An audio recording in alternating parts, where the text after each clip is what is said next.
மார்கழி மாத நட்சத்திர பலன்கள் டிசம்பர் 16ஆம் தேதி முதல். விருச்சிகம் ராசியில் உள்ள அனைத்து நட்சத்திரங்கள். விசாகம் 4ஆம் பாதம். இந்த மாதம் பேச்சில் நிதானம் தேவை. சனி ராசியை பார்ப்பதால் உடல்நிலையில் கூடுதல் கவனம் செலுத்துவது நல்லது. தாயாரின் உடல்நிலையில் கவனமாக இருப்பது அவசியம். உங்கள் ராசிக்கு கேது இருக்கும் நிலையில் கர்மகாரன் சனியின் பார்வையும் ஜீவன சனத்திற்கு இருப்பதால் தொழிலில் அதிகபட்ச கவனம் செலுத்த வேண்டியது இருக்கும். பிறரை நம்பி ஒப்படைக்கும் வேலைகளை ஏமாற்றத்தை ஏற்படுத்தும். பணியாளர்கள் கவனமாக செயல்பட வேண்டும். சட்ட விதிகளுக்கு உட்பட்டு செயல்படுவதால் நன்மை உண்டாகும்.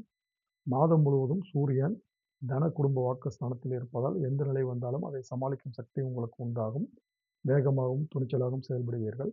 அரசியல்வாதிகளுக்கு செல்வாக்கு உயரும். இந்த நேரத்தில் யாரை நம்புவது நம்பக்கூடாது என்ற தெளிவுகள் உங்களுக்கு உண்டாகும். கணவன் மனைவிக்குள் இணக்கம் உண்டாகும். புதிய வாகனம் சொத்து வாங்கும் முயற்சிகள் வெற்றியாகும். எதிர்பார்ப்பு விலகும். மாணவர்களுக்கு படிப்பில் அக்கறை அதிகரிக்கும். இந்த நட்சத்திரக்காரர்கள் மார்கழி மாதம் வழிபட வேண்டிய தெய்வம் வீரபத்திரர். அனுஷம் நட்சத்திரம். சனி சுகஸ்தானத்தில் ஆட்சி பெற்று சஞ்சரிப்பதால் மார்கழி மாதத்தில் உங்கள் மனதில் இருந்த குழப்பங்கள் விலகும். ஆரோக்கியம் சீராகும். வாகன யோகம் உண்டாகும். சனி நல்ல நிலையில் இருக்கின்ற காரணத்தினால் உடல்நிலையில் பாதிப்பு விலகும். பணியிடத்தில் தொழிலில் ஏற்பட்ட தொந்தரவு மறைமுக தொல்லைகள் நீங்கும். தொழிலில் ஏற்பட்ட தடைகள் விலகும். பணியாளர்களின் ஒத்துழைப்பு அதிகரிக்கும். ஜென்ம ராசியை சனி பார்ப்பதால் இந்த நேரத்தில் நேர்மையாக இருப்பது மிக மிக அவசியம். தவறான வழியில் செல்பவர்கள் சங்கடம், பிரச்சனை, நெருக்கடிகளை சந்திக்க வேண்டியதாக இருக்கும். வாகனத்தில் செல்லும்போது கூடுதல் கவனமாக இருக்க வேண்டும்.